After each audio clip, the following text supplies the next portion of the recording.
Jangan terseret mudah ya, jangan jangan gampang keseret untuk jadi terlalu lekat atau terlalu kompulsif dengan dinamika informasi.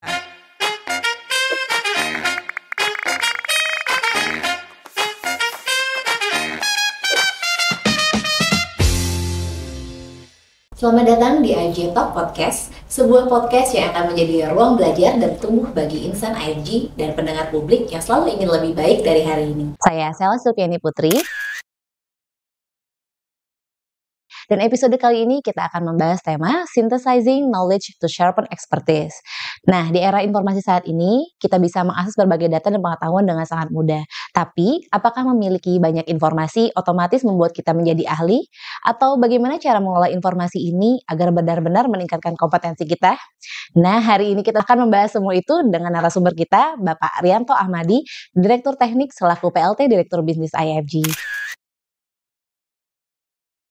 Selamat siang Pak Rianto, terima kasih sudah meluangkan waktunya Pak pada hari ini. Selamat siang, Sela. Baik Pak, apa kabar ya Bapak hari ini? Baik. Baik Pak, sekarang kan lagi era informasi banget nih Pak. Menurut Bapak, apa sih Pak era informasi ini? Era informasi, malah ya kalau saya lihat sih ya memang zaman sekarang ini makin kesini tuh informasi itu makin membludak ya. Betul Pak. Dibandingin zaman saya dulu masih muda ya. Informasi nggak semembludak seperti sekarang. Anak-anak muda sekarang tuh akses ke informasi luar biasa ya. Gitu. Baik Pak. Nah, seperti Bapak tahu juga ya Pak, emang era saat ini kan kita dengan mudah dan cepat mengakses berbagai informasi, baik informasi terkait pengetahuan di berbagai media. Namun banyak orang tuh masih merasa belum cukup kompeten nih Pak dengan akses tersebut. Menurut Bapak, apakah memiliki banyak informasi cukup untuk meningkatkan kompetensi atau keahlian seseorang Pak? Iya, akses ke informasi itu satu hal ya. Tapi ya kalau dalam kaitannya dengan kompetensi, membangun kompetensi, ya ada satu proses gitu. Akses itu satu hal, kita dapat akses itu ya kita secara umum diuntungkan. Iya Pak. Tapi dengan akses ya informasinya yang begitu banyak, begitu beraneka ragam, membludak ya, itu ya mestinya ada satu proses yang sifatnya juga mungkin apa ya, ada hal-hal yang tentunya ya bisa membantu kita gitu dalam mengekstrak informasi itu, dalam melihat ya, belajar dari adanya informasi yang begitu banyak itu. Jadi mungkin kayaknya memang topiknya memang mau di sekitar situ ya. Iya Pak. Bagaimana nih kita berurusan Iya, sama informasi yang begitu banyak, betul Pak. terus kaitannya dengan perbaikan kompetensi kita tuh gimana Iya, gitu betul ya. Pak. Iya, jadi ya mestinya ya memang ada dinamikanya di situ. Jadi ya itulah Sel. Baik Pak, menurut saya juga memang kalau kita mendapatkan informasi itu atau pengetahuan dari berbagai media itu, kita tetap butuh belajar ya Pak, bagaimana cara kita mengimplementasiinnya di kehidupan pekerjaan atau sehari-hari kita. Mungkin informasi atau pengetahuan tersebut bisa menjadi panduan atau acuan ya Pak, untuk ke depannya kita dalam Iya. bekerja. Baik Pak, menurut Bapak nih, bagaimana sih Pak cara kita mengelola informasi yang dipotong-potong atau di-framing sedemikian rupa Pak? Iya, itu dia. Jadi kok saya ngerasanya atau saya ngelihatnya itu juga kok condong ke arah informasi itu sebenarnya banyak di media itu sifatnya tuh informasinya itu cuma ngulang aja barang yang sama. Dan dalam melihat itu ya sebenarnya ada yang sifatnya itu mungkin ya hanya bungkus-bungkus aja gitu. Tapi yang namanya proses belajar itu sebenarnya lebih terkait pada bagaimana kita bisa melihat isi gitu, isi dari bungkusan-bungkusan itu yang begitu banyak. Jadi ada, kalau pakai bahasa zaman dulu tuh ada istilah, ada benang merahnya Oh gitu iya ya. Pak. Gimana cara kita bisa mengambil benang merahnya? Ya ini sih, lain orang mungkin lain ini kali ya, lain prosesnya, lain caranya. Tapi mungkin kalau kalau saya bisa rekomen ya, itu satu hal yang bisa membantu itu dalam bisa melihat lebih baik ya, mana yang sifatnya itu hanya bungkus-bungkus aja, mana yang sifatnya lebih esensi, lebih substance. Nah, salah satu, dan ini memang sesuatu yang kita harus develop ya, itu ini apa kita berusaha selalu melihat itu kalau informasi ya katakanlah objek Iya Pak. itu di belakang objek itu latar belakangnya apa gitu. Sumbernya ya Pak ya? Jadi kalau kita melihat sesuatu ya katakanlah ini objek ya apapun objeknya kita jangan hanya melihat ke objek tersebut, tapi kita harus berusaha melihat juga di belakang objek itu, latar belakangnya itu apa.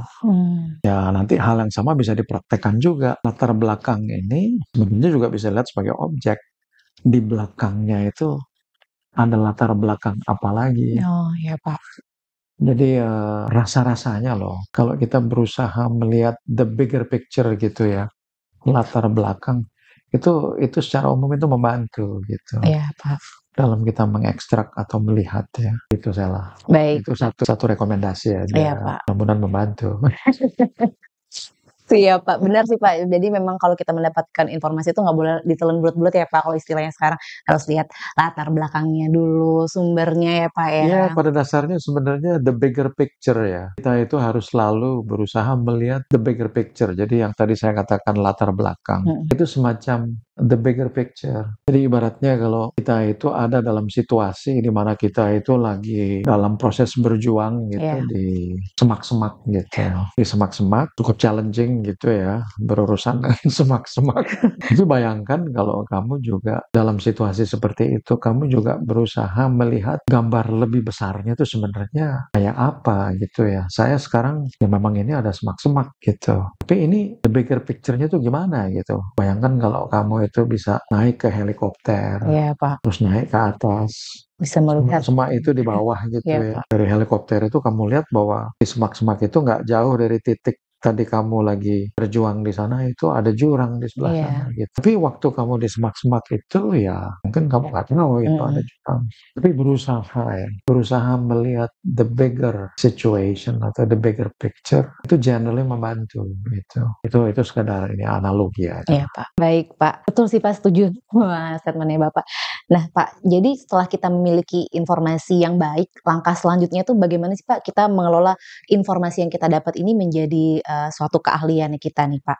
Nah, menurut Bapak bagaimana, Pak, cara kita melatih diri kita dari informasi yang kita dapat bisa menjadi keahlian kita, Pak? Wah, ya itu namanya ya, nyaring informasi tadi. Ya, kalau menurut saya tadi ya, daya melihat the bigger picture itu is one thing ya. Jadi dengan adanya hujan informasi yang begitu kencang itu, kita berusaha mempraktekkan gitu ya, melihat itu mana yang smaller, mana yang bigger, itu mestinya itu akan membantu gitu kita dalam melihat benang merahnya gitu ya. Informasinya ini kan begitu banyak ya. Iya, Pak. Banyak itu sebenarnya ya cuma bungkus-bungkus dan pengulangan aja. Tapi untuk bisa sampai melihat substance ya memang ya harus ada satu proses yang tadi itu seringkali dikatakan proses abstraksi ya. Proses abstraksi. Abstraksi itu ya ada ya memang agak abstrak ya, proses abstraksi gitu. Nah, itu memang ada aspek-aspeknya macam-macam gitu. Tapi berusaha melihat the bigger picture itu akan menolong generally. Nah, nanti ya mestinya dari situ kita akan belajar gitu Iya, mengenai Pak. sesuatu gitu. Ada semacam satu pesan atau satu pelajaran gitu, satu lesson yang bisa kita ekstrak gitu dari pengalaman itu. Ya mungkin proses belajarnya di situ Betul, gitu. Pak. Ada ya yang namanya ini apa? Kita itu being too compulsive gitu. Kita terlalu ya contohnya kita tahu kan itu yang namanya apa? Film, Iya, Pak. soap opera, Mhm. apa kalau bahasa kita tuh yang sandiwara-sandiwara tuh, Oh, drama-drama drama, itu iya, ada Pak. drakor apa itu Drakor. drama Oh, iya, Korea Pak, drama segala Korea, macam. betul, Pak. Ya itu kan basically itu kan ya semacam informasi juga gitu Informasi. mengenai kehidupan manusia. Dan itu ya boleh dikatakan tuh kan banyak drama-dramanya Iya, gitu ya. Pak. Bahkan dibikin itu menjadi emosional Iya, gitu Pak. ya. Makin emosional tuh kayaknya makin berhasil tuh kayaknya tuh si Betul, Pak. produsernya tuh. Karena makin Menjual ya, Pak, kebawa, si iya. penontonnya makin kebawa sama Iya. suasananya. Wah, itu seakan-akan itu ya makin makin apa makin berhasil. Itu ya itu jadi artinya tercipta satu kelekatan gitu. Satu kelikatan sama drama yang tercipta di situ. Nah, dalam mengekstrak informasi ini soal kelekatan-kelekatan ini juga kayaknya harus di-manage nih.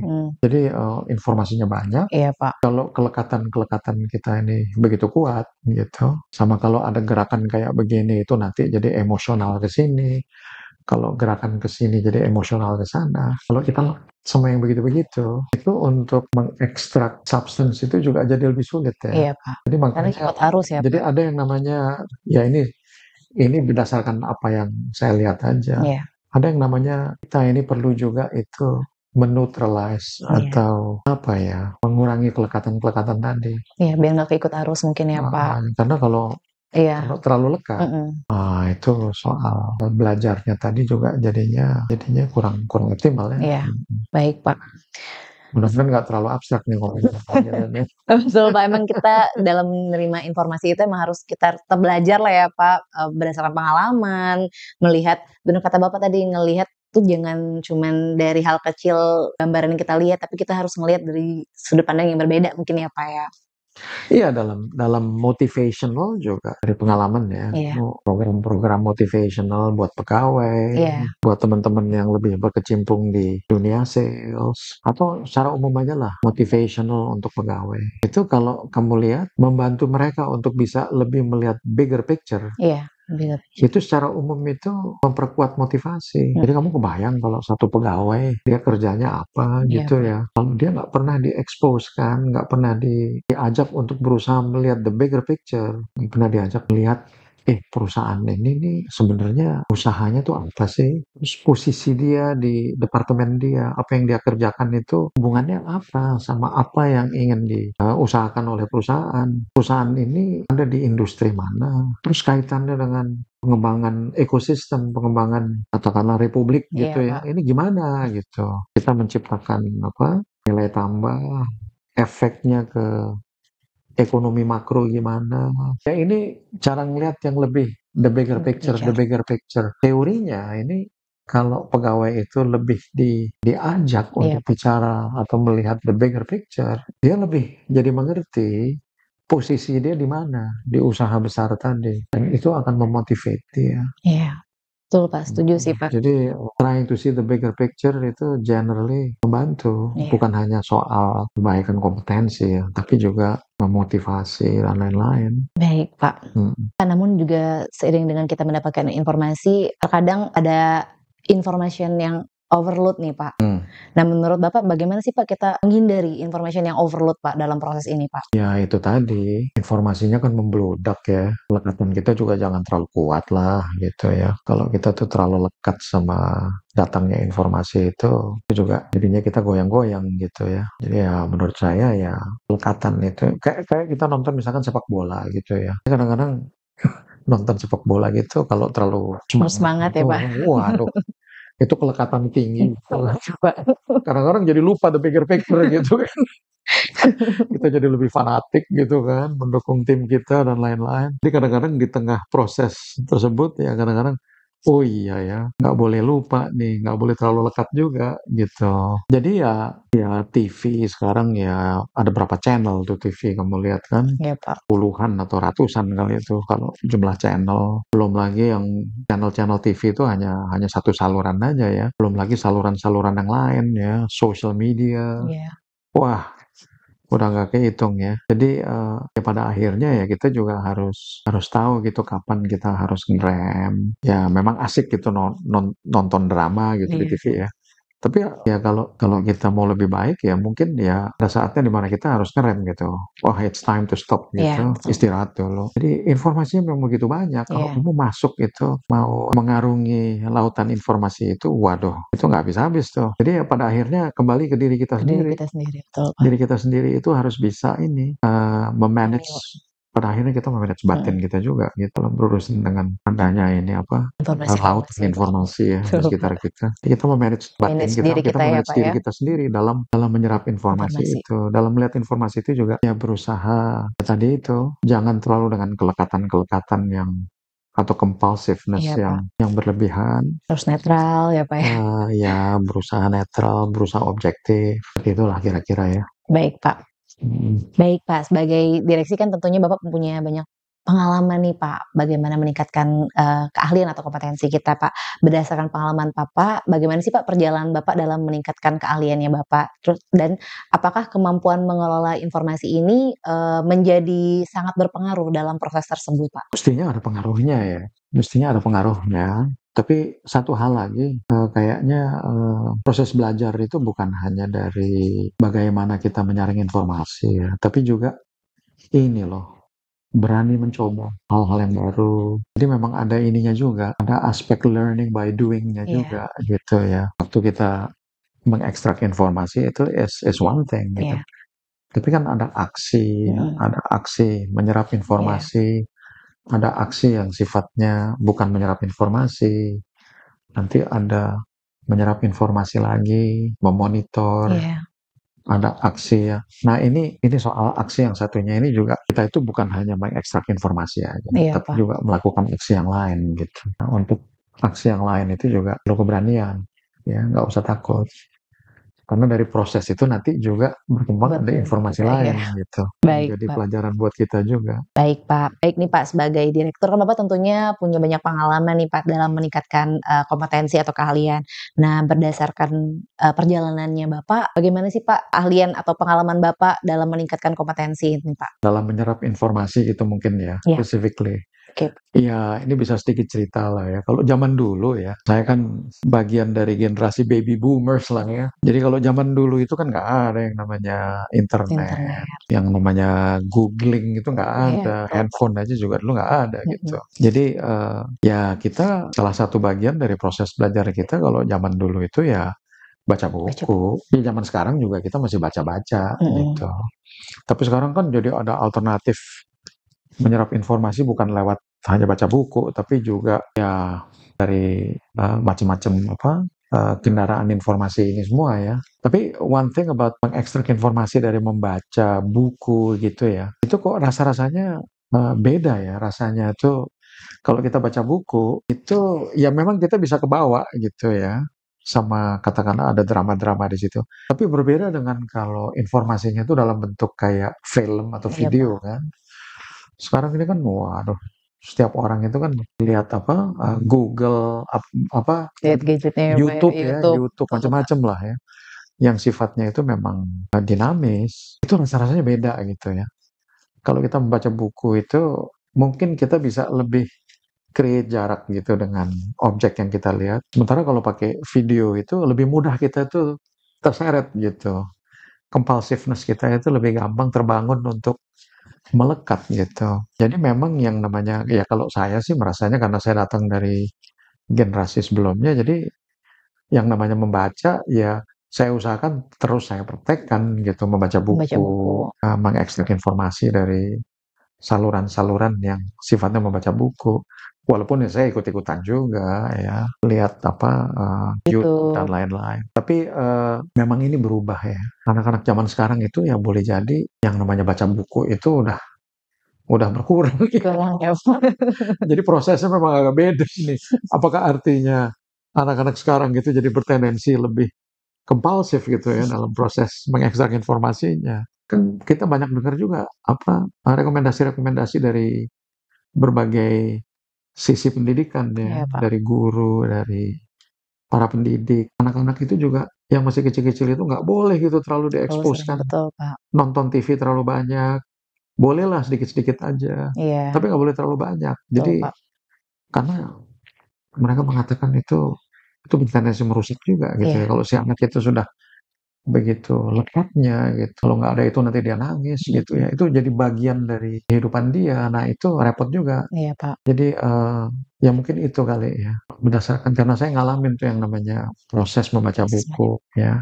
Sekarang berkurang memang kelihatan di generasi zaman betul, sekarang. Pak.